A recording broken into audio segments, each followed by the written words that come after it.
The four prom queens who used to look down on you are now begging you to ยัง be ไม่ their ตาย husband. They even lose their virginity to you without hesitation. The reason? The apocalypse has arrived, and 90% of the global population has turned into zombies. Your strong physique, thanks to being the captain of the baseball team, has helped you survive. Moreover, you've awakened a system called Many Children, Many Blessings, which rewards you for contributing to the continuation of humanity by having more children. At this moment, a stunning girl in a JK skirt is screaming for help. Her face is pale, she's gasping for breath, her whole body trembling, her chest heaving up and down. It's because their PE teacher, who seems to have gone mad, is smashing the equipment room door with gym equipment, making it shake violently. A strong, twisted arm with black veins reaches through the gap in the door. The girl is desperately using her body to hold the door closed, barely managing to trap the arm. But the already flimsy wooden door is about to give way under the teacher's relentless attacks. If this continues, the girl won't last long and will eventually be eaten. Just as she is about to despair, there's a loud bang from outside, and the PE teacher falls to the ground after a few struggles. A deep voice outside the door says, "Shut up and stop screaming, or you'll attract more monsters." Doris stops screaming but is still very scared. She nervously asks, "Louis, what happened? Why did the PE teacher go crazy?" You reply, "Open the door and let me in first." You push the door open and enter the equipment room, quickly locking it behind you, gasping for air. After a while, you say, "Many students and teachers have turned into zombie-like monsters, attacking others. Keep quiet, or we'll both die here." Doris says, "What do we do? Call the police." She quickly takes out her phone to call for help, but the call cannot be connected. She receives a text message, "Emergency notice. A zombie virus outbreak has occurred globally. Most humans have turned into zombies. Only a few are immune to airborne transmission, but no one is immune to blood transmission. Please lock your doors and windows and stay inside, waiting for rescue." Seeing this message, Doris starts crying. The police can't be reached. We're doomed. You say, "Most people have turned into zombies, and the police are probably the same. They can't save us when they're struggling themselves. We can only rely on ourselves to survive." Then you walk to the window and observe the situation outside. The playground is in chaos, with most students turned into zombies chasing the others. The scene is filled with constant screams, extremely bloody and terrifying. Doris clings to your arm, her voice trembling. "Louis, you have to protect me. You're a guy and the captain of the baseball team. You have the responsibility to protect your classmates. Being the captain, you're indeed strong and reliable in this apocalyptic situation." Hearing Doris's plea, you smirk and say, "What are you talking about? When I confessed to you, what did you say? You insulted me in front of the whole class, calling me a dumb jock. Now that the apocalypse has come, you want me to protect you? You must be dreaming." You continue, "I already saved your life once. You don't thank me, and you dare to ask for more?" With that, you coldly shake off her hand. Doris didn't expect you to talk to her like that. She got angry and pointed at you, saying, "But you're a guy. Shouldn't you protect girls? Can't you be more magnanimous and have some sense of responsibility? No wonder you can't find a girlfriend who would like someone like you." Hearing this, you got angry and said, "Try calling me useless one more time. I'm not your suitor to be manipulated. Do you think I'll follow the rules of peacetime? If you keep being arrogant, I'll throw you out to feed the zombies." Seeing you in such a rage, Doris was stunned. She never thought you would become so domineering. Ignoring her, you turned around to survey your surroundings. The equipment room had a lot of gear, like bows, baseball bats, and javelins, which could all be used as weapons. Unfortunately, just outside the equipment room was the playground, filled with hundreds of zombies. Even with weapons, getting out would be nearly impossible. While you were racking your brain for the best plan, a mechanical voice suddenly echoed in your mind. "Zombie virus outbreak detected. Human population drastically decreasing. The Many Children, Many Blessings system is now bound. As long as the host contributes to human continuity by having more children, generous rewards will be given." Hearing this prompt, you were overjoyed. You had read about such things in novels, but never imagined such good fortune would happen to you. However, regaining your composure, you thought, it takes at least 10 months to have a child. Is this a joke? The system seemed to sense your thoughts and continued, just rescue a girl, get her to agree to be your wife, and promise to have children with you to receive rewards. Once a child is born, even more generous rewards will follow. Please work hard for the continuation and propagation of humanity. Satisfied with this, you nodded and thought, this should be easy enough. You glanced at Doris nearby.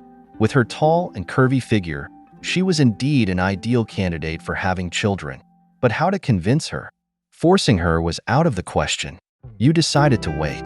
The two of you spent the night trapped in the equipment room. The next morning, a hungry and thirsty Doris woke up, having not eaten or drunk anything for 24 hours. She had spent the night in fear and was not in good spirits. You were already awake, holding a javelin in one hand and a bow in the other.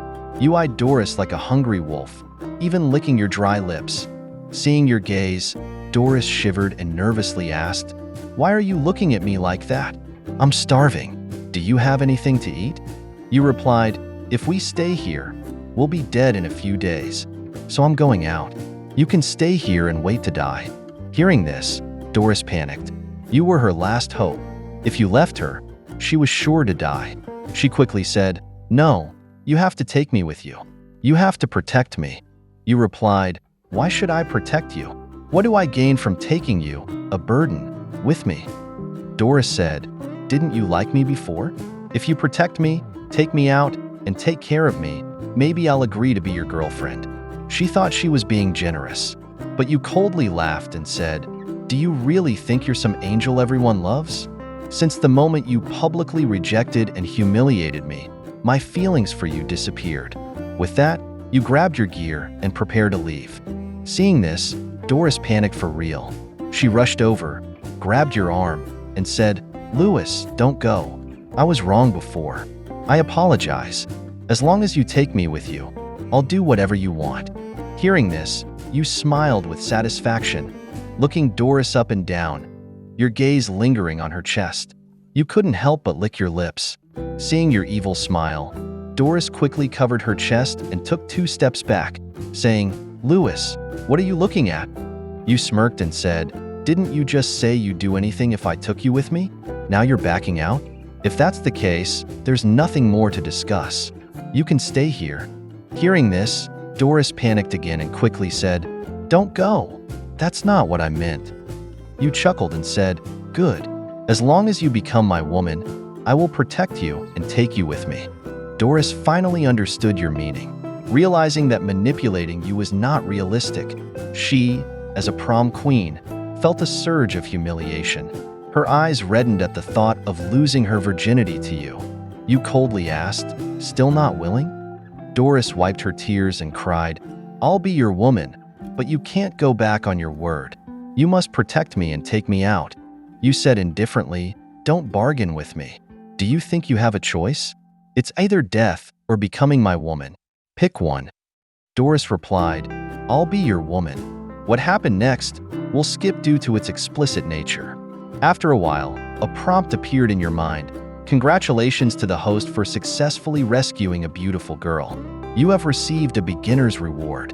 The rewards were 1. Physical enhancement, 2. System scan, 3. Storage space, 4. Virus immunity, 5. Super gene. Seeing these 5 options, you were a bit stunned. They seemed hard to choose from.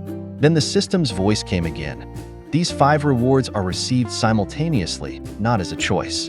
You were overjoyed, quickly checking the instructions for each reward. 1. Physical enhancement. The host's basic physical attributes are doubled. For every 10 zombies killed, 1 point of enhancement is gained. 2. System scan. The host can use the system to scan others and obtain their basic information. 3. Storage space. The host gains a level 1 storage space, able to store anything, with a size of 10 cubic meters. 4. Virus immunity. The host is immune to the zombie virus and will not turn into a zombie even if bitten. 5. Super gene. The host's genes are greatly enhanced. Each sexual encounter will result in pregnancy, breaking genetic limitations. After reading the reward descriptions, you were ecstatic, feeling your body brimming with strength. Looking back at Doris, who was curled up and still had tears in her eyes, information about her appeared in your mind. Name: Doris. Age: 18. Height: 5.5 feet. Weight: 45 pounds.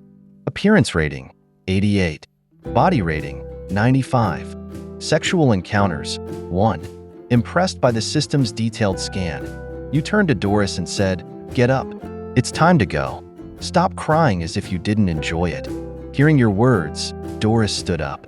She felt some discomfort and pain, her walking posture awkward. You tossed her a javelin and said, "Take this weapon. If you encounter zombies, aim for their heads. I promise to take you with me, but I can't guarantee your safety completely. So you need to stay focused as well." Doris nodded, fully accepting the reality of the situation. You prepared to move, first observing the playground. There were fewer zombies than yesterday, with only about 30 or 40 still roaming. You had a strategy in mind and said to Doris, "When we rush out, don't worry about the zombies. Just keep running forward. I'll cover you from behind. Our target is the infirmary, as it's close to the cafeteria and supermarket. We'll use the infirmary as our base."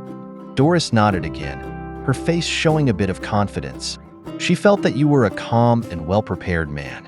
Taking a deep breath to steady her nerves, you quickly opened the equipment room door and dashed out with Doris. The zombies on the playground saw you, and their eyes seemed to glow green. With a roar, they started charging toward you. Doris froze in fear, unable to move. You quickly shot an arrow through a zombie's head and shouted, "Don't just stand there, run." Doris snapped out of it and sprinted towards the infirmary. You kept firing arrows with perfect accuracy, but there were too many zombies. Seeing them get closer, you drew your javelin and engaged in close combat. Your strength, already greater than most, was now enhanced by the system. Each thrust of the javelin pierced a zombie's head instantly. After taking down about a dozen zombies, you looked back and saw that Doris had already run 100 meters ahead. Deciding not to linger, you picked up your weapon and ran, quickly catching up with Doris. The two of you soon reached the infirmary.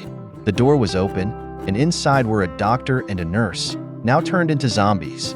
You swiftly dealt with them and shut the door. The zombies outside, seeing the door closed, lost interest and became quiet, standing still.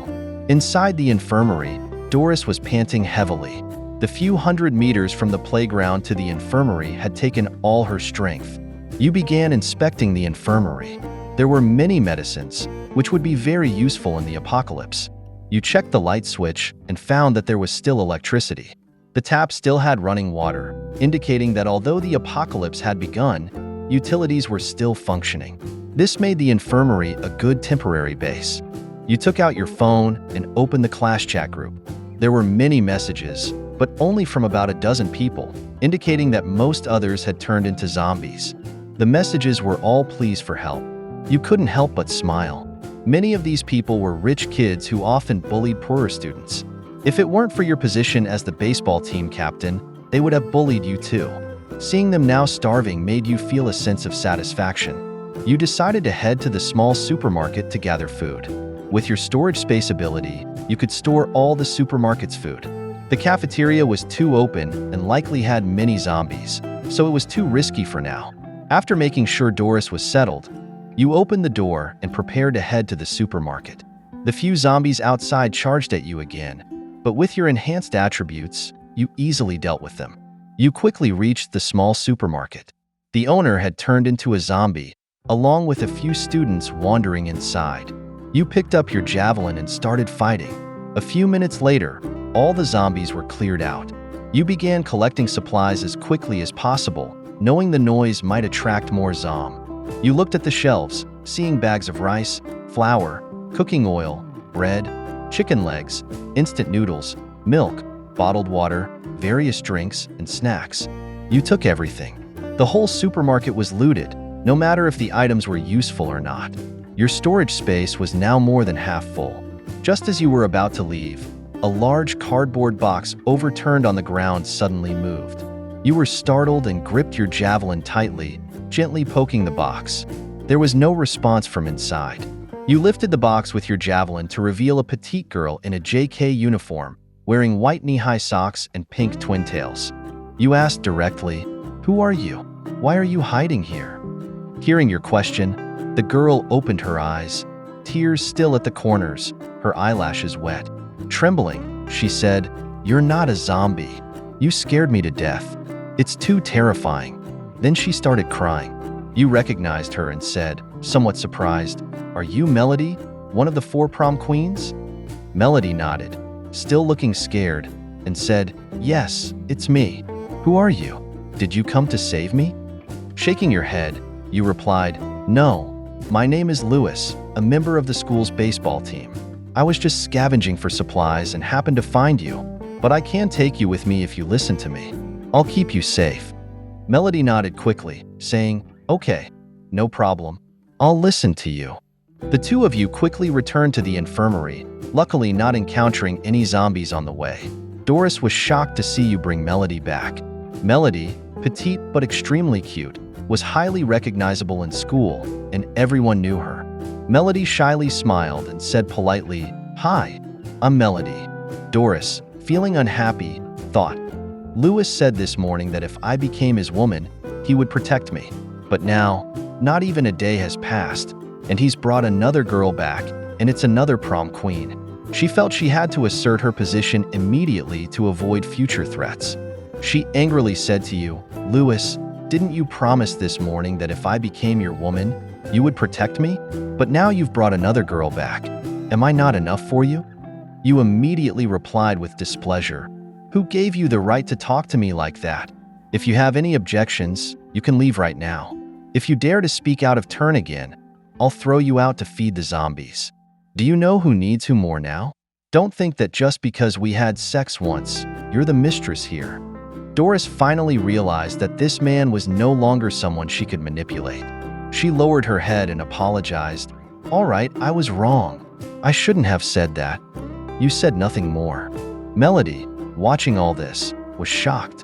She thought, "This guy is so domineering, but there's something attractive about it." You scanned Melody with your system, and her information appeared in your mind. Name, Melody. Age, 18. Height, 59 inches. Weight, 40 pounds. Appearance rating, 98. Body rating, 88. Sexual encounters, 0. Seeing this, you were stunned. An appearance rating of 98 and a body rating of 88, likely lowered by her height. Especially her chest, which could easily support triplets, compared to Doris's twins. Seeing you stare at her chest, Melody blushed and turned her head away, saying shyly, "Stop staring. I'm embarrassed. Can you give me something to eat? I'm really hungry and thirsty." You smiled and said, "Sorry, my food is only for my women. Do you want to be my woman?" Melody, guessing from your gaze that you were interested in her body, was taken aback by how direct you were.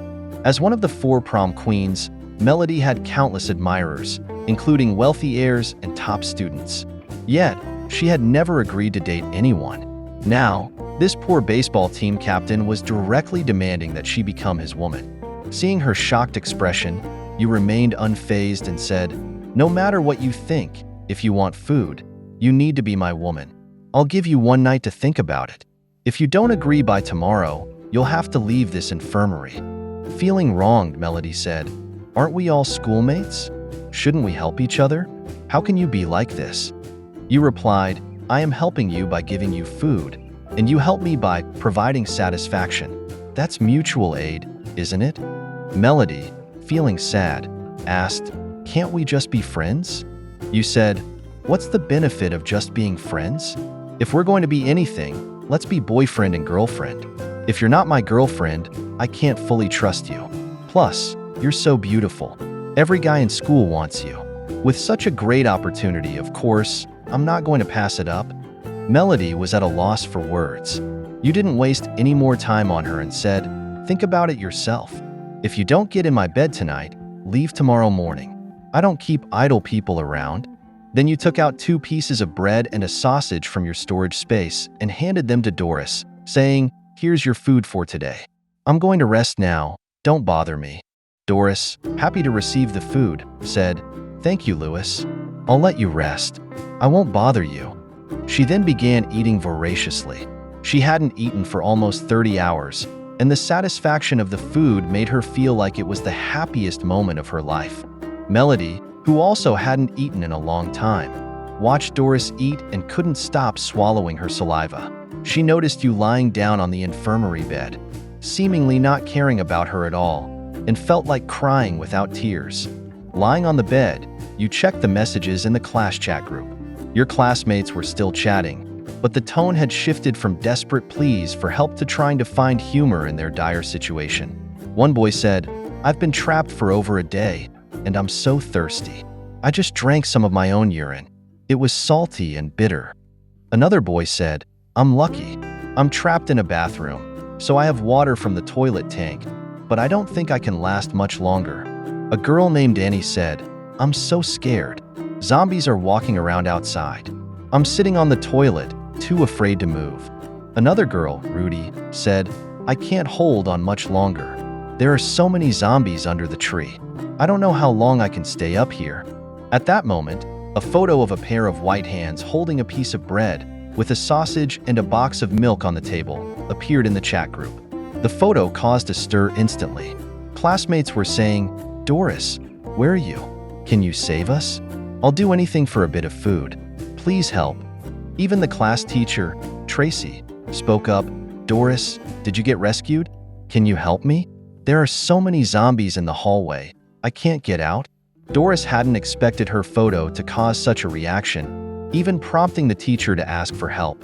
Feeling proud, Doris replied in the chat, "I'm trapped too, but luckily Lewis saved me, and we happen to have some food. I just wanted to encourage everyone by sharing this picture." Seeing Doris's message, the classmates cursed her in their hearts. This wasn't encouragement, it was clearly showing off. However, they were shocked to hear your name and immediately started typing in the chat. "Lewis is still alive? He's the only baseball player in our class. Lewis, please save us. I'll give you 100,000. You're so poor. You must need the money." Teacher Tracy also chimed in, "Lewis, come to the teacher's dorm first. I can give you extra credits." You looked at the chat logs, not saying a word, just smirking. There were 9 people still talking in the group. 1 teacher, 6 male classmates, and 2 female classmates. The 2 girls were Annie, trapped in the first-floor girls' restroom, and Rudy, stuck in a tree. Both girls were quite attractive, not as pretty as Doris, but still among the top beauties in school. The male classmates had always looked down on you, flaunting their wealth and never respecting you. But today, after collecting all the supermarket supplies, you were exhausted. Saving people could wait until tomorrow. You soon fell asleep on the bed. In the middle of the night, a noise woke you up. Instantly alert, you grabbed a fruit knife from the storage space. It was then that you heard Melody's voice. "Lewis, I want to stay. I don't want you to kick me out. I'll be your girl." Hearing this, you put the knife back and said to Melody, "You should have realized this sooner. You wouldn't have had to go hungry for hours. Come on, I have milk and bread here." Moments later, you received a system prompt, "Congratulations, host, for successfully rescuing a girl. Reward, storage space level up." You were thrilled. You hadn't expected that rescuing girls could upgrade your existing abilities. Now your storage space was 8 times larger than before. Melody, exhausted from the previous events, lay on the bed, almost passed out. "That was too much. You really don't know how to be gentle with girls," she whispered. You chuckled and said, "Here's your food. Eat up and get some rest." You handed her milk and bread from the storage space. Seeing the food, Melody's eyes lit up. Despite being exhausted and hungry, she ate eagerly. The next morning, you woke up feeling refreshed. Looking at Melody, who was curled up like a kitten in your arms, you felt a sense of satisfaction. Doris, who had slept on a chair, saw you awake and immediately smiled ingratiatingly. "Lewis, you're up. Can I have breakfast?" You tossed her a box of milk and a piece of bread. Doris, delighted, said, "Thank you, Lewis. You're so kind," and began eating voraciously. Watching her grateful expression, you couldn't help but mock her in your mind. Once, you had waited an hour in the scorching heat to bring her a cup of milk tea, only to be called an ass-kisser. Now, a piece of bread made her grateful. Men must become strong to make women submit. As you ate your breakfast, you checked the class chat group. The messages had become fewer, clearly indicating that everyone was getting too weak from hunger. However, Doris had posted a photo of her milk and bread in the group, instantly reigniting the chat's activity. Rudy said, "Please save me. I've been on this tree for 3 days. I can't hold on much longer." Several classmates started begging Doris for help. Doris replied in the chat group, "Hang in there. Rescue will come. Believe in yourselves." This infuriated everyone. They said, "Doris, stop making irresponsible and carping comments. You're safe and have food. Of course, you can say such things. You won't save us, but you keep showing off your food. You're awful." Seeing these messages, Doris smirked with satisfaction. Even though Lewis had spent over an hour with her in bed, she gained safety and food, and now her classmates envied her, which felt worth it. At that moment, you posted a message in the group, "I can save you." The classmates immediately started pleading for help. Annie said, "Lewis, please save me. If you do, I'll do anything you want. I'll be your wife." Rudy added, "Sweetheart, come save me first. I'll be your wife too." Even the class teacher, Tracy, said, "Lewis, if you save me, I'll get you a job at my company." Ignoring the pleas, you finished your breakfast and prepared to leave. Doris, seeing you getting ready to go, quickly asked, "Lewis, where are you going? Are you really going to save them? That's too dangerous. Besides, none of them ever respected you. Don't be fooled by them." Her real concern was that if you got into danger, she would lose her source of food. You responded coldly, "Do I need to report my actions to you? Don't ask questions you shouldn't." Seeing your icy stare, Doris quickly lowered her head and said, "I'm sorry. I understand." Satisfied, you walked out of the infirmary. Outside, you took out your bow and arrows from the storage space. Your goal was indeed to save people, specifically Rudy. She had called you sweetheart and seemed eager for your help. Annie, trapped in a restroom stall, was still relatively safe for now. You headed towards the teaching building. Luck was on your side as you encountered no zombies.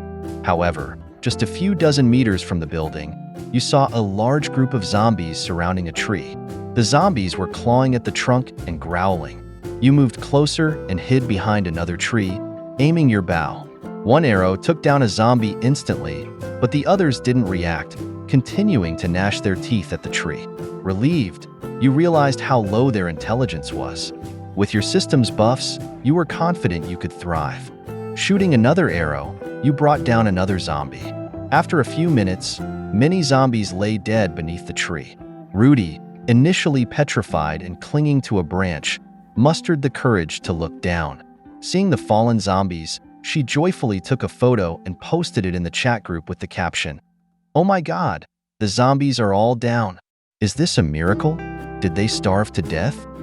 John replied, "The zombies have arrows in their heads. Is someone rescuing you? Is it Lewis?" Realizing each zombie had an arrow in its head, Rudy exclaimed with joy, "It's true. I'm saved. Sweetheart, is that you? Keep going. I love you." After a few more minutes, you had cleared all the zombies. Walking over to the tree, you called up to Rudy, "Come down. The zombies are all dealt with." Rudy, excited but a bit embarrassed, said, "My legs are numb. I can't climb down." You replied, "No problem. Just jump. I'll catch you." You raised your arms to catch her. Rudy nodded and said, "Okay, I'm jumping. Make sure you catch me." With that, she leaped from the tree, and you caught her in your arms.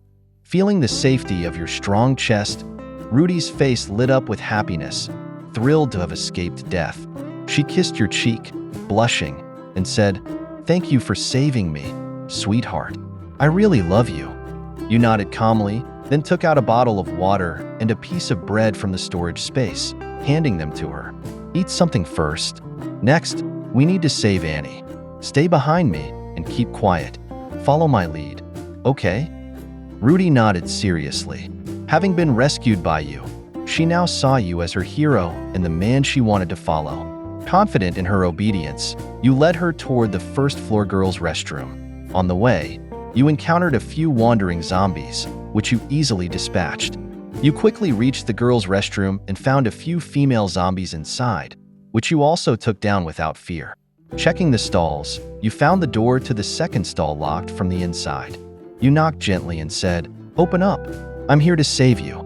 The zombies are gone." The door opened a crack, then fully opened when the occupant saw you. But it wasn't your classmate Annie. It was a more beautiful girl who looked familiar. Suddenly, you realized, "Aren't you Fiona, the aloof prom queen?" Fiona nodded and asked, "Has the disaster passed? Are you here to save me?" You replied, "The disaster isn't over. The apocalypse has begun. I'm just a student here, named Lewis. I can take you with me, but you must listen to me. Don't cause trouble, and whatever happens, don't make too much noise, or you'll attract more zombies." Fiona nodded, "Okay, I understand." Continuing to check the other stalls, you finally reached the last one, which was also locked. You whispered, "Open up. I'm here to save you." Recognizing your voice, the occupant quickly opened the door. It was Annie, who threw herself into your arms, tears of joy in her eyes. "Sweetheart, you finally came to save me. Thank goodness." Fiona watched this with envy. A boyfriend risking everything to rescue his girlfriend in an apocalypse could be a book's plot. You gently pushed Annie away and said, "Now isn't the time to celebrate. Remember, no yelling or shouting." The three girls nodded, understanding the gravity of the situation, and followed you out of the restroom. At the restroom entrance, Annie pointed to the men's restroom and said, "Lewis, I think Simon is trapped in there." You nodded but continued walking without looking back. Annie was surprised, expecting you to save Simon, but quickly rationalized that the men's restroom might have more zombies, and she didn't want to face that danger. Moreover, she thought men should be able to save themselves. Content with this thought, Annie followed you back to the infirmary with the other three girls. Once they got back to the infirmary, Annie and Rudy immediately saw their classmate Doris, and their faces twisted into strange expressions. Doris, ever since the apocalypse started and she got saved, has been more concerned with showing off her food in the group chat rather than caring about her classmates. It was infuriating. If it weren't for your kind heart, they might have really been trapped in the bathroom forever. They said to Doris, "Doris, we finally see you. We thought we'd never get out of there. If it wasn't for Lewis, we'd still be stuck, just watching you enjoy your food on your phone." Doris laughed and replied, "Haha, we're all classmates. I wanted to save you too, but I didn't have the ability." Posting those photos was meant to encourage everyone. "It's really great to see you both alive." At that moment, Melody saw Fiona's shocked expression and said, "Fiona, Lewis saved you too." Fiona, also surprised, said, "You're here too?" Both of them were among the 4 prom queens and had interacted before. Seeing each other saved by the same person felt shocking.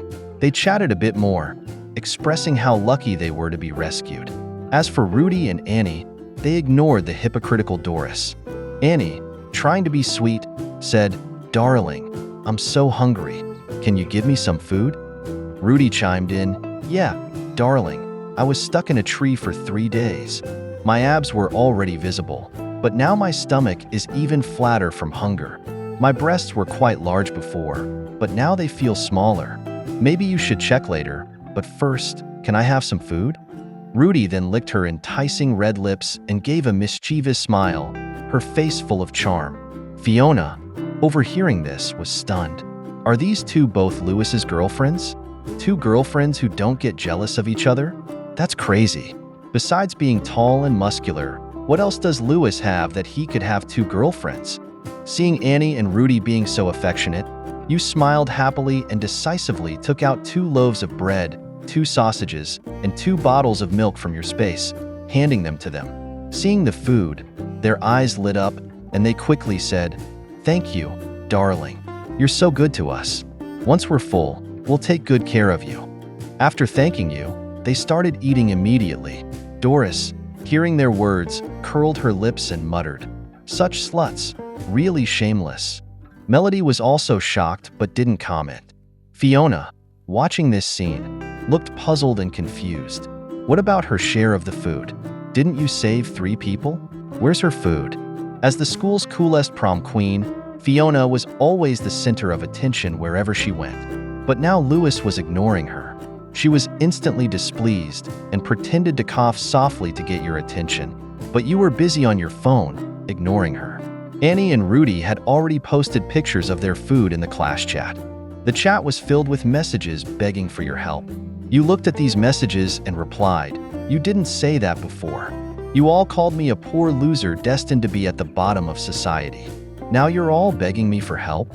Seeing your reply, the chat quickly responded, "Lewis, we were wrong before. We were blind. Please forgive us this once. If you save us, you'll be our savior." You said, "You're not sorry. You're just scared of dying. That's why you're saying this. So you're on your own." Hearing that you weren't going to save them, they panicked and started to morally pressure you, saying, "Lewis, we're all classmates. Don't be so ruthless. What goes around comes around. Don't be too much." Seeing your message, the classmates erupted with anger. One said, "I always knew you were not only poor but also dark-hearted. No wonder you're such a loser in peacetime." Even the class teacher chimed in, "Lewis, I've always taught you to help each other. Now you have the ability but choose not to help. You're terrible."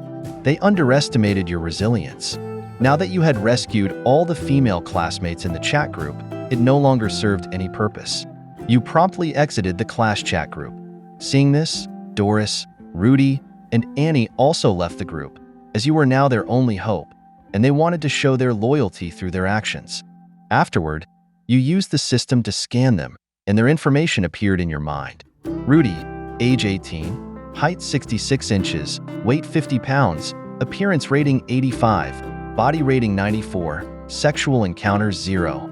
Annie, age 18, height 66 inches, weight 48 pounds, appearance rating 86, body rating 92, sexual encounters 0.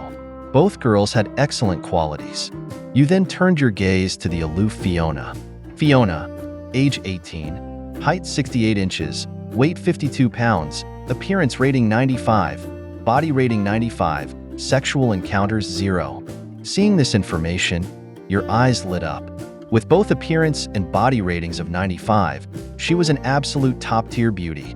Her long, white legs were stunning. You couldn't help but wonder how such a perfect school beauty would behave in bed, whether she'd be as cold as she appeared or if there'd be a stark contrast. Fiona sensed your gaze and thought to herself, "Finally, he's noticing me. Every man falls for my beauty." She softly said, "Lewis, where's my food? You saved me too, so I should get some food, right?" You smiled and replied, "Didn't you hear what they call me? My food is only for my women. So, do you want to be my woman too?" Fiona looked at you in disbelief and disdain, saying, "My God, I can't believe this. You think a bit of food will get you my body?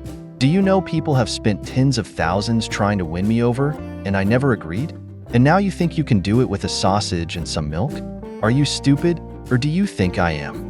You responded calmly, "If you're that impressive, why don't you ask those who pursued you for food?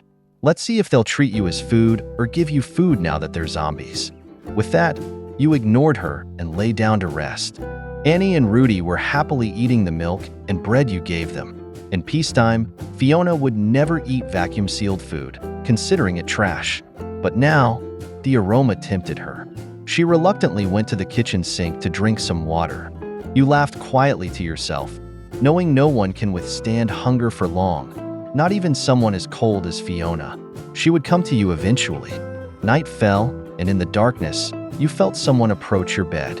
Soon, you heard Rudy's voice, "Sweetheart, I'm sleeping with you tonight."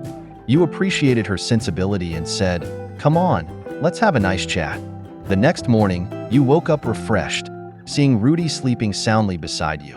You gently pinched her cheek, enjoying the soft touch. Checking the system notifications, you saw, "Congratulations, host. Successfully rescued a beautiful girl, gaining a new superpower, invisibility." You were stunned. Rudy had granted you such a powerful ability. You quickly checked the details. Skill name, invisibility. Skill level, 1. Skill effect, use this skill to become invisible for 1 hour. Cooldown time is 1 day. This newfound ability left you excited about the potential it held for your survival and dominance in this new world. After reading the skill description, you thought to yourself, the rewards for rescuing female classmates are incredibly generous. I need to continue rescuing them quickly. It's already the 4th day of the apocalypse. If I don't save them soon, they might starve to death in a few days. With the invisibility skill, rescuing would be much easier. After contemplating your plan, you took out some food for breakfast. The girls saw you eating and immediately gathered around, smiling and saying, "Louis, you're awake. Is that bread good?" You smiled and nodded. "It's good. Don't worry, there's food for all of you." You handed each girl a portion of breakfast. Fiona, unable to hold back, covered her stomach with her hand, but it still growled loudly. You chuckled to yourself and ignored her. Your day was packed. Last night was spent chatting with Rudy. Tonight you chat with Annie, and you still needed to rescue more female classmates. Each day was busy. After breakfast, you prepared to leave. Yesterday's rescue from the girls' restroom suggested a high chance of survivors in restrooms, as they provided natural shelters with their stalls. Your plan was to check all the restrooms in the 10 school buildings. You started your search building by building. Finally, in the 3rd floor girls' restroom, you found a locked stall after dispatching a few zombies. Knocking on the door, you said, "Is anyone there? I'm here to rescue you." A delighted voice from inside responded, "Really? Someone's here to save me?" The door opened, and a girl smiled excitedly upon seeing you. "Is the disaster over? Are you a police officer?" You shook your head. "No, I'm just a student here. My name is Louis." The girl looked disappointed but quickly brightened when you said, "But I'm here to save you. The disaster isn't over yet. Follow me, and I'll provide food. But you need to listen to me." She nodded eagerly. "I won't cause any trouble." You continued searching with the girl, and after checking all 10 buildings, you had rescued 25 female classmates. Many of them were very pretty, some even on par with Doris. Unfortunately, you hadn't found the remaining 2 prom queens, which left you slightly disappointed. Still, rescuing these 25 girls was a significant boost to your strength. Leading the 25 girls back to the infirmary, the large group attracted many zombies. You instructed the girls to run ahead while you protected them from behind. As they reached the infirmary entrance, you had already taken down several zombies. With more zombies gathering, you quickly followed the girls inside and shut the door behind you, leaving the zombies outside. The new arrivals were breathless from the chase, the terror of being pursued by dozens of zombies fresh in their minds. They looked at you with gratitude. "Thank you, Louis, for saving us. We thought we were going to die in those restrooms. You said there'd be food for us. Is that true? We're really hungry. Can we have something to eat?" Hearing the girls' request for food, Fiona couldn't help but sneer and said, "Getting food from him isn't that easy. He wants to trade food for our bodies. Only by becoming his woman will he give you food." The girls looked at you in disbelief. "Louis, is that true?" one of them asked.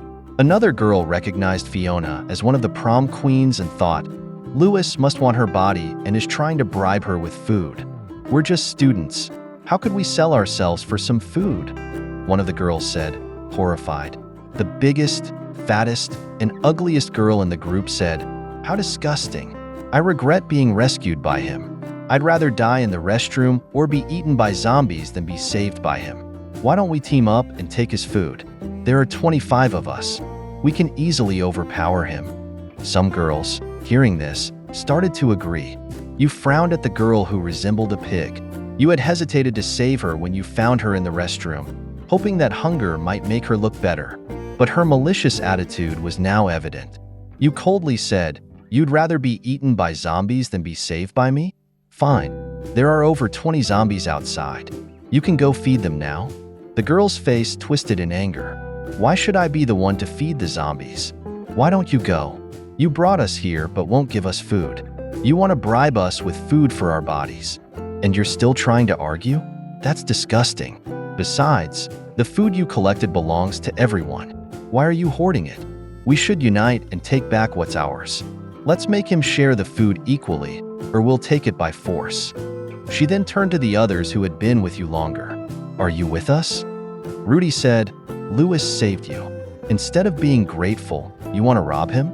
If you don't want to stay here, you can leave.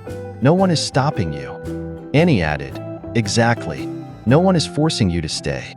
You want Lewis's protection and his food, but don't want to contribute. What are you thinking? Do you think food just falls from the sky? You're not little princesses anymore. Melody said, if you don't like it here, you can leave and find your own food. Don't expect others to give it to you while you act all high and mighty. Doris agreed, yeah, why should we share with you? These four had been with you and knew the value of their contribution. They defended your interests, knowing it also defended their own worth. The fat girl turned to Fiona. Aren't you joining us? We have 25 people. Once we get his food, if you don't join us, we won't share with you. Fiona, seeing your oppressive aura from killing so many zombies, knew that if you got angry, killing these girls would be easier for you than killing zombies. She played with her fingers, ignoring the fat girl's words. The fat girl scoffed. You five are a disgrace to girls, and two of you are prom queens. The prettier you are, the weaker you are. Even the prom queens have been conquered by this man. Hearing this, you smiled coldly. The pressure from having killed so many zombies made your presence intimidating, almost exuding a palpable killing intent. You said, enough. If anyone here wants to leave, do it now. I'm not stopping you, but if you stay, you follow my rules. Food is for those who contribute. I've saved you from certain death, and you repay me with betrayal? Think carefully about your next move. You think you can overpower me? Try it and see how far you get. The girls, sensing your seriousness and the underlying threat, hesitated. The atmosphere grew tense, and they realized the gravity of their situation. Seeing you approach, the other 24 girls instinctively took a step back, lowering their heads and avoiding eye contact. The fat girl, who loved to stir up gender conflicts even in peacetime, saw an opportunity with only you as the sole man present. She wanted to unite the other girls to overthrow you and become the leader. As you got closer, her initial bravado wavered. She clenched her fists, standing her ground, and said, "What do you think you're doing? We have 25 people here." You didn't respond, continuing to walk toward her with a smile. The fat girl finally showed fear, stepping back and saying, "Don't come any closer, or I'll fight back." You approached her and stood towering over her, looking down with a cold gaze. Her lips trembled as she said, "I won't give in. You can't buy my body with a bit of food." Without a word, you raised your hand and slapped her hard, sending her sprawling to the ground, blood dripping from her mouth. She got up, screaming, "You dare hit me? You hit a woman. I'll kill you. Let's all attack him." Her yelling only attracted more zombies outside, banging on the door and growling, which frightened the other girls. They pleaded, "Stop shouting. The zombies heard you. If you keep this up, we'll all die." Hearing the girls criticize her, the fat girl became even more furious, yelling louder. "What do you mean? I'm fighting for your rights, and you're siding with this man? You're a disgrace to women. If you won't give us food, we'll all die together. If you support him, you'll die too." Seeing her madness, you grabbed her, lifting her 100-pound body off the ground with ease. She finally realized the danger she was in, her voice shaking as she asked, "What are you doing?" You sneered. "Didn't you want to die? Didn't you want everyone to feed the zombies? I'll grant your wish." With that, you dragged her to the door, the other hand ready to open it. Outside, the zombies were still banging, and the door looked like it might give way soon. The fat girl panicked, screaming, "You're going to throw me to the zombies? That's murder. You'll be breaking the law." Ignoring her, you started to turn the doorknob. She trembled, pleading, "No, please. I was wrong. Don't kill me. I don't want to die." You asked coldly, "Will you be my woman?" She hesitated briefly, then said eagerly, "Yes, yes, I'll be your woman. Just let me down." A system prompt appeared in your mind. "Congratulations, host. Successfully rescued a girl. Reward, storage space level up." Satisfied with the system's response, you smiled at her and said, "You might be willing, but I'm not." You opened the door slightly, kicked a zombie back, and threw the fat girl out before quickly shutting the door. The zombies outside roared, and her screams echoed for 5 minutes before fading. Inside the infirmary, the remaining 24 girls were trembling, hugging each other and covering their ears. Even Fiona looked terrified. Though you had often threatened to throw people to the zombies, she never thought you would actually do it. With the fat girl being devoured by over 20 zombies outside, you turned your cold gaze to the remaining girls. They avoided eye contact, their fear palpable. You said, "Listen carefully. If you want to stay here, you must follow my rules. Anyone who endangers our safety will meet the same fate as that fat girl." The girls nodded silently, understanding the gravity of your words and the consequences of defiance. The girls nodded repeatedly, saying, "We're sorry. We won't do that again. Please don't throw us out." Satisfied with their response, you smiled. "I went through the trouble of rescuing you from the restrooms, and you think you can just take my food? You're used to being pampered princesses in peacetime. Not here." Seeing that you had effectively subdued them, you returned to your room, lying down to rest. You noticed a bug in the system. As long as someone verbally agreed to be your woman, you received a reward. As you settled in, the 24 girls began whispering among themselves. "Oh my God, he killed someone. Should we call the police?" One girl suggested. Another quickly retorted, "If calling the police worked, we would have done it when we were trapped. Are you stupid? This is the apocalypse. There's no law anymore. Besides, that woman was endangering us all by shouting. What Lewis did was necessary. Yeah, he saved us from the restrooms and gathered all the food. We can't just take it without earning it. I'm going to apologize to Lewis." The 24 girls decided to come to your room together. Hearing the knock, you thought Annie might be visiting. "Come in," you called out. The door opened, and all 24 girls entered, heads bowed. "Lewis, we're sorry. We were wrong to speak against you. We were just so hungry. We'll follow your rules. Please give us some food. We're willing to be your women."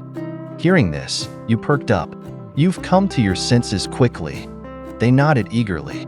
"Yes, we are willing." You nodded in approval. "All right, wait outside. I'll distribute the food. I need a nap first. Don't disturb me." Relieved, the girls smiled. "Okay, Lewis. We won't bother you. Rest well." Content, you took a nap. When you woke up, feeling refreshed, you walked into the hall. Over 20 girls were sitting there. Doris, Melody, and the other 3 were playing games on their phones, looking relaxed as if the apocalypse didn't concern them. Fiona was sitting nearby, clutching her stomach. The 24 new girls were huddled in a corner, enduring their hunger. Seeing you, everyone brightened up. The 4 girls beamed at you. "Lewis, you're awake. Join us for a game." You smiled, patted their heads, and took out 4 portions of food from the storage space: bread, sausage, milk, and a chicken leg for each. "Here's your lunch." The 4 girls, who had supported you against the mutiny, were delighted. "Wow, a chicken leg too. Lewis, you're the best." The 24 new girls looked at you with hopeful eyes. You walked over and distributed food to them as well. They were ecstatic, eating hungrily. While everyone ate, Fiona sat apart, not having received any food. She thought, "I'm one of the prom queens, much prettier than these other girls. If he said a few sweet words, I'd even consider being his girlfriend. But he hasn't even looked at me. Do I have to make the first move? How annoying." You ignored her, contemplating your next move. "Maybe it's time to check out the cafeteria. Most of the food I brought from the supermarket is snacks. We have rice, noodles, and instant noodles, but no pots, pans, or dishes to cook with." You realized the importance of finding proper cooking utensils and more substantial food supplies to sustain everyone. Although the cafeteria has many zombies, your strength has significantly increased. You should be able to handle them all, and with your invisibility skill, you have a fallback plan if things get too overwhelming. You've decided to take over the cafeteria tomorrow, but before that, you need to claim today's system rewards. You turned to Annie and said, "Tonight, it's your turn to chat with me." Annie, looking surprised and pleased, said, "Finally, my turn? Don't worry, dear. I'm great at chatting." She followed you into the room. Doris looked a bit unhappy at this. The next morning, you received a system prompt. "Congratulations, host. Successfully rescued a girl. Reward, invisibility skill level up." Overjoyed, you now had a level 2 invisibility skill, allowing you to stay invisible for 2 hours each day. After stretching and getting out of bed, you felt refreshed. Annie was still sleeping, looking very satisfied. She indeed was great at chatting, just as she had said. You distributed breakfast to the girls in the infirmary. Under their grateful gazes, you left to gather supplies from the cafeteria. After dispatching the dozen or so zombies outside the infirmary with ease, you saw a skeleton gnawed clean, likely the remains of the girl you threw out yesterday. You encountered no other zombies on your way, but you noticed 2 fresh zombie corpses at the entrance of the small supermarket. Since you had cleared it out on the 2nd day of the apocalypse, and today was the 5th day, the previously killed zombies had already decayed. These new corpses looked freshly killed, possibly by an axe. You felt a sense of urgency. If there were other survivors, they might have also targeted the cafeteria. You quickened your pace. Arriving at the cafeteria, you saw several zombie corpses at the entrance. It seemed the other survivors hadn't dared to enter due to the many zombies inside. Relieved that the cafeteria hadn't been entirely looted, you decided to use your invisibility skill to avoid wasting time fighting. Activating the skill, you vanished, along with your bow and javelin. Surprised by this high-level ability, you realized how useful it could be for stealth attacks. In your invisible state, you confidently entered the cafeteria. The zombies inside were oblivious to your presence. Heading to the kitchen storage area, you found plenty of food supplies. The other survivors hadn't gotten to them yet. You began transferring the supplies into your storage space. Dozens of bags of rice and flour, dozens of bags of potatoes and corn, dozens of barrels of cooking oil, hundreds of pounds of fresh vegetables, and hundreds of pounds of frozen meat. You also took the electric stoves and gas tanks. In a few minutes, you had cleared out the kitchen and storage area, filling your storage space to the brim with supplies. These resources would last you and the girls for a long time. Satisfied with your haul, you exited the cafeteria while still invisible. After exiting the cafeteria, you deactivated your invisibility, deciding to conserve the limited 2 hours per day you could remain unseen. This skill would be more valuable when upgraded, allowing for more frequent use in the future. Meanwhile, 5 people approached the infirmary. Each was tall, muscular, and dark-skinned, clearly athletes from your school. They eyed the zombie corpses outside the infirmary with suspicion, exchanging wary glances. One of them whispered, "It looks like someone strong has taken over the infirmary. There are dozens of zombie corpses out here." Another athlete asked, "Should we still go in?" The first man replied, "My brother got cut by some rusty metal while collecting supplies yesterday. We need disinfectant to prevent an infection. Rex, knock on the door." Rex, another athlete, nodded and knocked on the infirmary door. The girls inside were startled, thinking it was zombies. They screamed and quickly locked the door. Hearing the door lock and the girls' screams, the athletes outside looked confused, then delighted. "New girls," one of them said. "A few days ago, a girl died while we were messing around. Now, we finally got some new girls. We're really lucky this time. But how did these girls handle all these zombies?" another asked. "It must be a guy who went out for food," someone speculated. The small supermarket was cleared out, likely by him. "If there are women and food inside, let's take them while he's away." Filled with excitement, the athletes knocked again, saying, "Hey, are there any girls from school in there? We're here to rescue you. Open up." Inside, Doris motioned for silence, finger to her lips. The others nodded, remaining quiet. They could tell from the voices that the men outside had bad intentions. They hoped you'd return soon to deal with them. Growing impatient, the athletes outside banged on the door harder. "Open up now.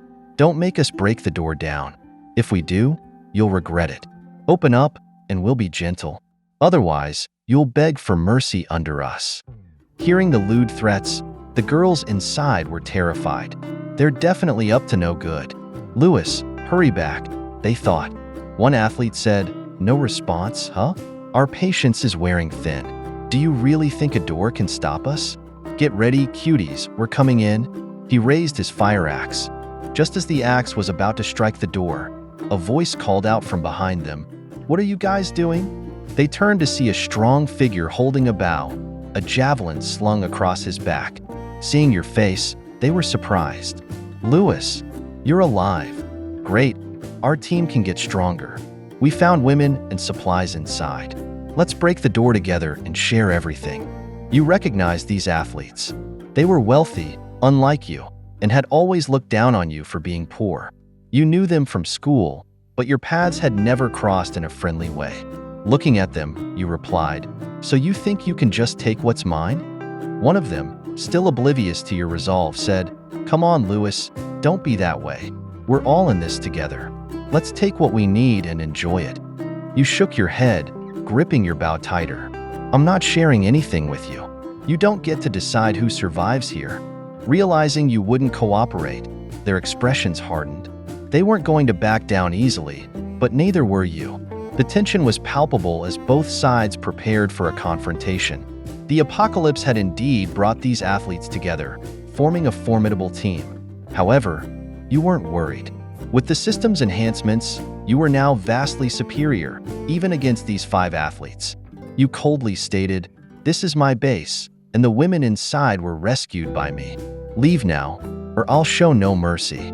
The leader of the athletes, grinning, said, "Lewis, collecting women as soon as the apocalypse hit, just like us. Join us, and the school will be our base. What do you say?" You shook your head, not interested. "Now, get lost." The athletes sneered. "Lewis, don't think you can take on all 5 of us. Women should be shared." Instead of replying, you raised your bow, drew an arrow, and aimed at them. "My women aren't for you to touch. Since you won't leave, I'll send you on your way." You released the arrow, hitting the lewd athlete in the chest.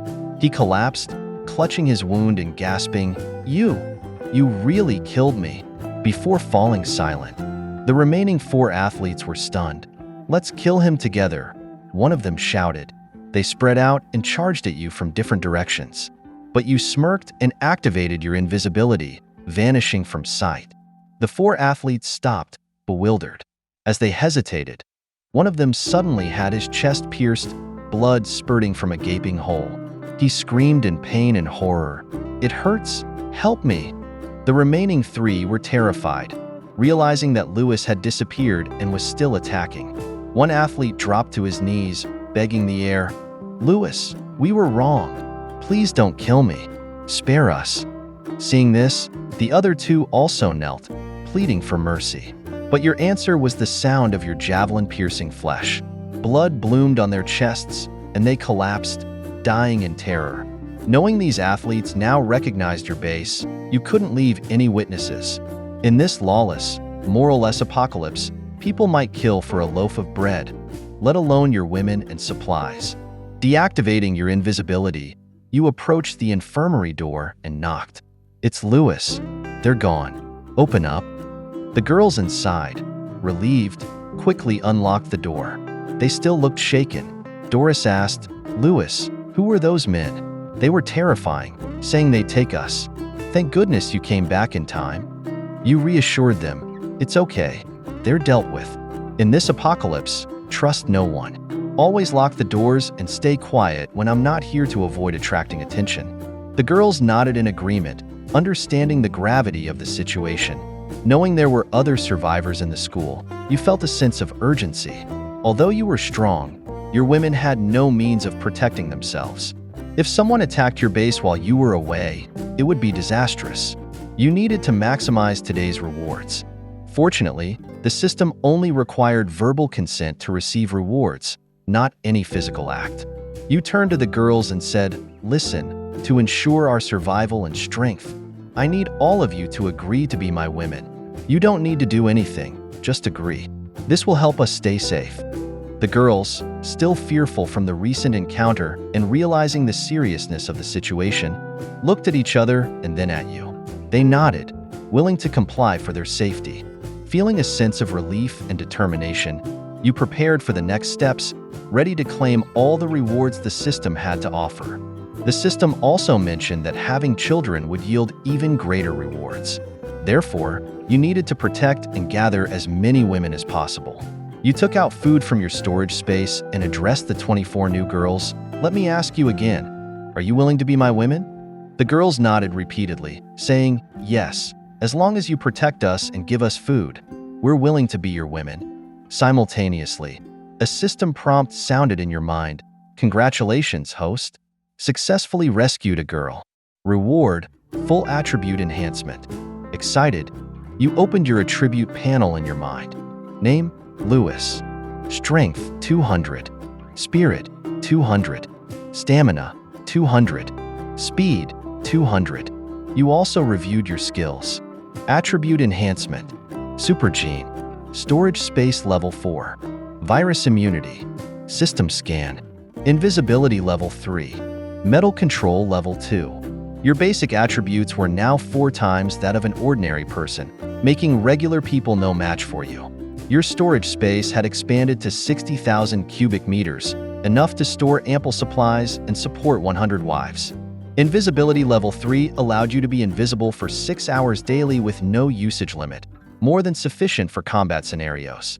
The most powerful skill was metal control, enabling you to manipulate any metal particle structure and control its movement.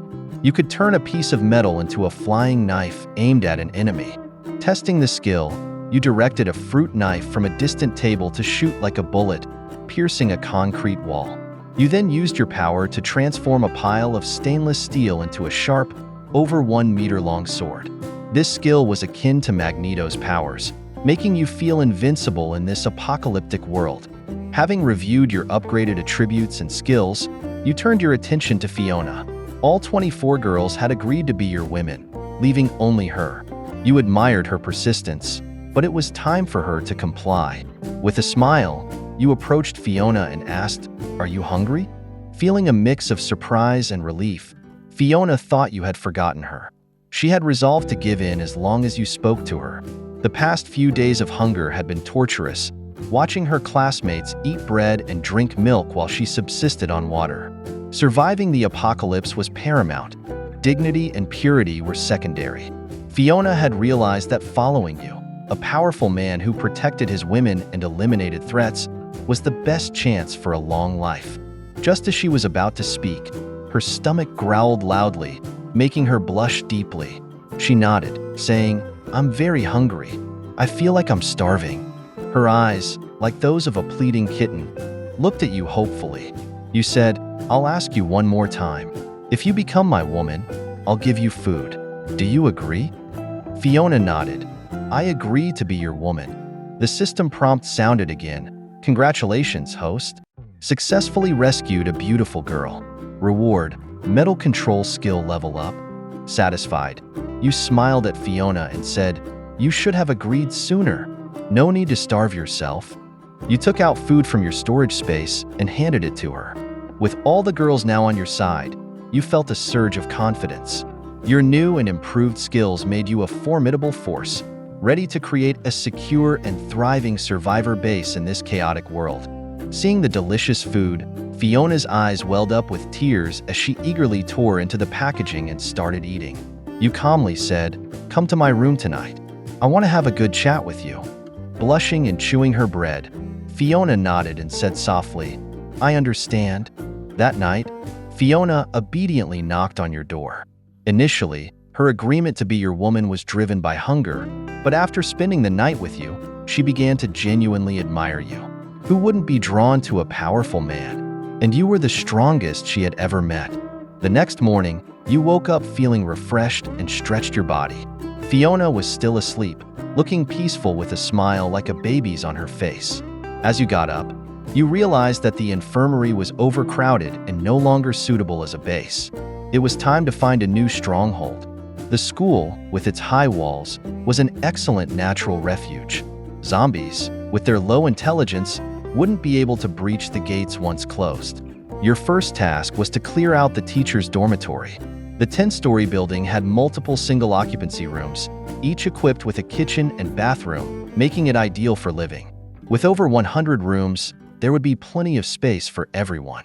After distributing breakfast to all the girls, you left a portion for the still sleeping Fiona and prepared to head out.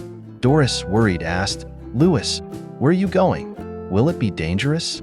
Please be careful." Rudy and Annie chimed in, "Dear, be careful. If anything happens to you, we'll be widows." Their concern touched you. In peacetime, no one had ever cared about you this way. You smiled and reassured them, "Don't worry. With my strength, I won't let you become widows. While I'm gone, keep the doors and windows locked. Don't make any noise and don't open the door for anyone, no matter what. Understand?" The girls nodded in unison. "Got it." You then headed out, feeling the heavy responsibility of protecting these 20 or so women. Along the way, a few scattered zombies spotted you and rushed over. Instead of using your bow or javelin, you drew the large sword you had created with your metal control skill. As the zombies approached, you swung the incredibly sharp blade, slicing through the first zombie's neck effortlessly. The head flew off, and you nearly strained your back from the force of the swing.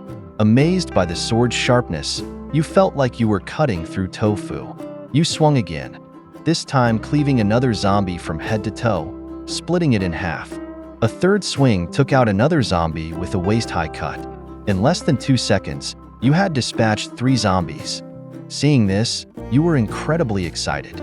Using this knife to hack through zombies felt just like mowing grass. It was pure enjoyment. You reached the teacher's dormitory, entering to find several zombies wandering the first-floor hallway. Former residents turned undead. Deciding not to use the sword this time, you wanted to avoid the mess of zombie blood everywhere, which would be difficult to clean. You controlled a gleaming steel needle with your mind, suspending it in midair. With a single thought, the needle shot forward faster than a bullet, piercing through the foreheads of the zombies ahead and exiting from the back of their heads. In less than 10 seconds, all 10 zombies lay dead on the ground. The needle then returned to you, spinning rapidly to fling off any blood, and resumed its gleaming state. After clearing the hallway of zombies, you began checking each dormitory room. After thoroughly inspecting the first floor and finding no survivors, you moved on to the second floor. It was here that you discovered your homeroom teacher. Upon reaching the second floor, you dealt with the zombies in the hallway and started checking the dorm rooms one by one. In the fourth room, you found your homeroom teacher. He looked shocked as you opened the door. The apocalypse had been ongoing for 6 days, and your teacher had survived by drinking water and snacking on small bits of food. Upon seeing you, his face lit up with joy. "Lewis, you finally came to save me. Thank goodness. Once this disaster is over, I'll give you extra credits, let you graduate top of the class, and help you get a job at a big company. Please give me some food. I'm starving." You coldly replied, "Sorry, I have no food." Your teacher's smile froze. "How can that be? Didn't Doris post pictures of food in the chat group a few days ago? You gave them bread and milk. Give me some, please." You didn't respond, contemplating whether to kick him out of the school or deal with him permanently. This teacher had always given you a hard time in peacetime, belittling you for your poor grades while fawning over the wealthy students. He was the epitome of snobbishness, and you had no intention of sharing precious food with him. Seeing your silence, the teacher's face twisted in anger. "Lewis, you left the class group and refused to help other students, and now you won't even help your teacher? We need to share food and help each other. Don't you want to graduate?" You laughed coldly. "The apocalypse has come, and you're still trying to flaunt your petty authority? Always threatening us with graduation certificates. In peacetime, you could intimidate us, but now? Starve." Furious, the teacher shouted, "How dare you talk back to your teacher? I always knew you were poor and useless except for your athletic skills. Now I see you have no morals either." He pointed at you and walked towards you, pulling a kitchen knife from behind his back. "If you won't share your food, then you'll be my food." He swung the knife at your neck, his face twisted with desperation from 6 days of starvation. Before he could strike, a cold gleam appeared in your hand. You swung your own large blade forward, effortlessly slicing through his knife as if it were tofu. His eyes widened in shock as his head flew off, blood spurting from his neck and splattering the ceiling. His body collapsed to the floor, lifeless. Looking at the headless corpse, you sneered, "A homeroom teacher dares to threaten me in the apocalypse." After dealing with the teacher, you proceeded to the third floor, systematically eliminating the zombies and checking each dorm room. Finding no survivors, you moved on to the 4th, 5th, and 6th floors. It wasn't until you reached the 10th floor that you found a locked room. Based on your experience, a locked door usually meant either a living person inside or a zombie. You knocked, but there was no response, indicating there were no zombies since they would have reacted with violent growls. Curious, you knocked again. A woman's voice called out, "Help," but was abruptly cut off, as if someone had covered her mouth. Realizing someone inside might be in danger, you shouted, "Open the door," but received no response. You kicked the door open, and the scene inside shocked you. A woman was tied up, one of her legs already amputated, and her mouth stuffed with cloth, preventing her from making any noise. She was pale, drenched in sweat from the pain. The man holding a kitchen knife and the severed leg looked at you with a wary expression. "Who are you? What do you want?" he demanded, pointing the knife at you. Recognizing him as the school dean, you were appalled. Only 6 days into the apocalypse, and he was already resorting to cannibalism? Gripping your large blade, you knew this ruthless man couldn't be left alive. The dean, sensing the danger, put on a sycophantic smile. "Hey there, student. You must be from this school, looking for food. No problem. I've got some right here. This woman weighs at least 100 pounds. We can share. It'll last you a month. What do you say?" The woman's eyes filled with fear as she made muffled, desperate noises. Shaking your head, you replied, "Sorry, I only eat beef, not human flesh." You raised your large blade. The dean panicked. "Wait, you don't even know her. There's no need to avenge her. These female students aren't innocent either. They climb into my bed for a few extra credits. Who knows what happened during the apocalypse? I'm rich, the dean of this school. Spare me, and I'll give you all my money." You sneered, "Sorry, but this world doesn't need another ruthless person like you. One is enough." With that, you swung your blade, decapitating him. You then untied the woman and removed the cloth from her mouth. Trembling with fear but driven by a strong will to survive, she pleaded, "Please, save me. I don't want to die. I want to live." With her leg already amputated, even in peacetime, she would risk bleeding to death without immediate treatment. In the apocalypse, with limited medical resources, saving her seemed impossible. However, you nodded and said, "If you agree to become my woman, I can help you." The woman immediately responded, "I agree. I'll do anything if you save me." The next second, you received a system prompt, "Congratulations, host. Successfully rescued a girl. All basic attributes increased by 10 points." Satisfied, you stood up, raised your large blade, and said, "I'll help you end your pain now." With one swift motion, you pierced her heart, ending her suffering within seconds. In peacetime, she had climbed into the dean's bed to improve her grades. Such a woman, even with a chance of survival, was not worth saving in your eyes. After dealing with the dean and the girl, you had completely cleared the teacher's dormitory. You began tossing the bodies out of the windows, planning to start cleaning up the school tomorrow. The teacher's dormitory would become your new base. After disposing of all the corpses, you returned to the infirmary, encountering and eliminating a few scattered zombies along the way. Upon arriving at the infirmary, you knocked on the door.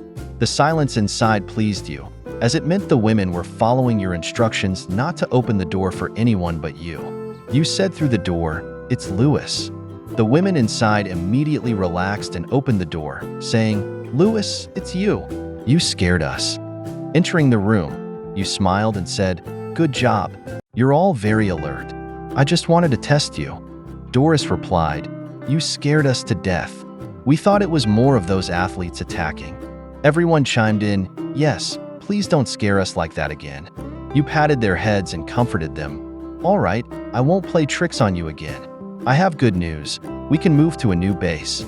Their eyes lit up with curiosity and anticipation as you began explaining your plan to relocate to the cleared teacher's dormitory, a place with enough space and facilities to ensure their safety and comfort.